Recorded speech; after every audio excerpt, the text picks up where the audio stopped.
नमस्कार। Astro case family में आप सभी का स्वागत है। आज हम जानेंगे मंगल के बारे में कुछ।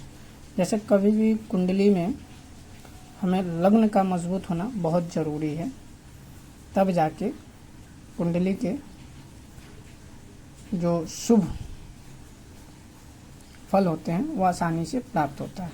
अगर हमारा लग्न कमज़ोर रहा तो अत्यधिक संघर्ष होगा और जो भी फल एक अच्छा युक्ति भी लगा रहता है ना, तो वो हमें नहीं प्राप्त हो पाता। कारण है लग्न से मजबूत होने से, लग्न का मजबूत होने से व्यक्ति का चरित्र बहुत ही ज़्यादा सही रह सकता है, वो सही डिसीजन ले सकते हैं। तो यहाँ मैं बना रहा हूँ मेष लग्न का।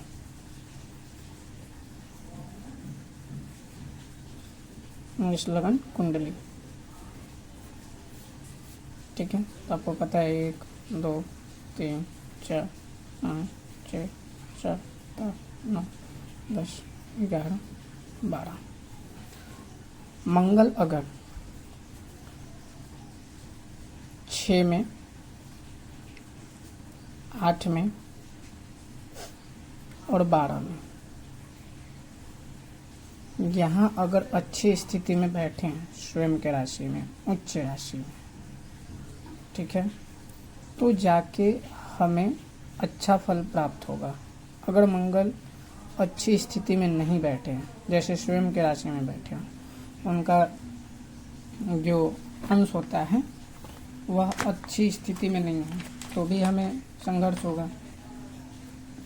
तो कभी भी फल प्राप्त होने का एक अत्यधिक जो है 6 से 12 में भी अच्छा फल मिलने का चांसेस बन जाता है, ठीक है। और 12 से 20 के अंदर जो है उसमें भी अत्यधिक फल मिलता है। और 12 से 20 के अंदर का जो भी मंगल रहता है ना, तो जैसे उसका प्रभाव बहुत ही प्रबल होता है, ठीक। तो हमें ये देख लेना है कि अपना लग्न जो है कुंडली में, जो भी आपका लग्न हो, लग्न भाव मजबूत रहेगा, में हमेशा एक अच्छा लाइफ, एक अच्छा जीवन व्यतीत कर सकते हैं। जैसे आपके मेहनत के अनुसार आपका फल प्राप्त मिलेगा ही मिलेगा। अगर लग्न हमारा कमज़ोर रहेगा तो हमारा संघर्ष बढ़ जाएगा, बहुत सारी दिक्कत आएगा, हेल्थ वाइज, फाइनेंस से, कार्य से।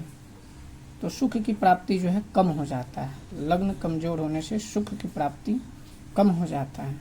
ये बात हमेशा ध्यान में रखें। तो लग्न का मजबूत होना ज़रूरी है। अब लग्न का जो भी स्वामी है 6 8 12 में बैठ जाए और अच्छी स्थिति में ना हो, तो अत्यधिक जो है स्वास्थ्य से ही परेशानी रहेगा, कर्ज बन जाएगा, एक्सीडेंटल का चांसेस हो जाएगा, कोई ना कोई नुकसान आप उग्र अवस्था में कर देंगे, एग्रेसिव में गलत निर्णय ले लेंगे, अपने फाइनेंस सिचुएशन को हमेशा डिस्टर्ब करेंगे। यानी पैसे को आप सही जगह नहीं खर्च कर पाएंगे, कहीं ना कहीं आपका पैसा फंस जाएगा, या आप स्वयं से ही गलत निर्णय में पैसे को इन्वेस्ट करते रहेंगे। तो हमेशा ध्यान में रखें कि अपनी कुंडली का लग्न जो है वो देखिए किस भाव में बैठे हैं, और जहाँ बैठे उनकी स्थिति देख लें। स्थिति देखने के बाद ठीक है तो आप निश्चिंत रहें, अपना कर्म करते रहिए, फल जरूर मिलेगा। अगर उनकी स्थिति अच्छी नहीं है, स्ट्रांग नहीं है, तो उनका दान करें, जिससे आपको जो है राहत मिलेगा और आपका लाइफ जो संघर्ष वाला होगा उसमें स्थिरता भी आएगा और आप उस संघर्ष भाव में अच्छे से निकल सकते हैं। तो ये हमेशा याद रखिए। और फिर हम जब नेक्स्ट वीडियो बनाएंगे तो उसमें वृषभ लग्न के बारे में भी चर्चा करेंगे। हालांकि इसी से हम पता कर सकते हैं कि अपना लग्न जो है हमेशा मजबूत रखें। तो इसके लिए आप अपनी कुंडली में देखिएगा, और वीक हो, शत्रु भाव में हो, अच्छी स्थिति में ना हो, तो उनका दान जरूर कीजिए, अच्छा रहेगा, ठीक है। हमने अंक मिटा दिया। अंक हटाने का कारण मैं यहाँ बता रहा हूँ कि अब हम यहाँ मांगलिक के बारे में जानेंगे। मांगलिक जैसे सभी किसी को पता है 1 4 7, 8, 12 में मंगल बैठे हों तो जातक मांगलिक होता है। ठीक है, 1, 4, 7, 8, 12 में मंगल बैठे हों तो मांगलिक होता है जातक। अब मांगलिक कितना ज़्यादा है ये देखने के लिए हमें ज़रूरत है कि वो ग्रह किस अवस्था में बैठा हुआ है। मांगलिक मैं बताना चाह रहा हूँ कि मांगलिक कितना ज़्यादा है, कम है या अत्यधिक है, तो उसका प्रभाव जानने के लिए हमें ये देखना पड़ेगा कि वो उनका जो है अंश मतलब कितना है। 0 से 6 के बीच में जो है बाल अवस्था, 6 से 12 के बीच में युवा अवस्था और 12 से 18 के बीच में युवा पूर्ण अवस्था। ठीक है, 18 से 24 में युवा अर्धावस्था और 24 से 30 के बीच में जो है वृद्धा अवस्था। यानी 24 से 30 के बीच में जब अंक लिखा होगा तो उसका रिजल्ट हमें बहुत कम मिलता है। यहाँ तो मांगलिक का अत्यधिक बल जो मिलेगा वो 6 से 12 के बीच में थोड़ा बहुत, 6 से 12 के बीच में थोड़ा बहुत और 12 से 18 में जो है पूर्ण। यानी आप मांगलिक का प्रभाव ज़्यादा ही रहता है। ठीक है, और ऐसा नहीं है कि मांगलिक अगर हमारी कुंडली सामने वाला का नहीं है तो कुंडली मैच करने के दौरान देख लीजिए सिचुएशन कितना है, उस हिसाब से शादी भी हो जाता है नॉन मांगलिक के साथ। लेकिन अत्यधिक प्रभाव हो तो प्रयास करें कि हम पहले मांगलिक सामने वाला जो व्यक्ति है उसकी कुंडली मैच हो रहा है तो उन्हीं के साथ करें, ये अच्छा रहेगा। अब जैसे 1, 4, 7, 8, 12 मैंने बता दिया, अगर मंगल दूसरे घर में है तो यहाँ भी मंगल का प्रभाव जो है मांगलिक रूप में पड़ सकता है।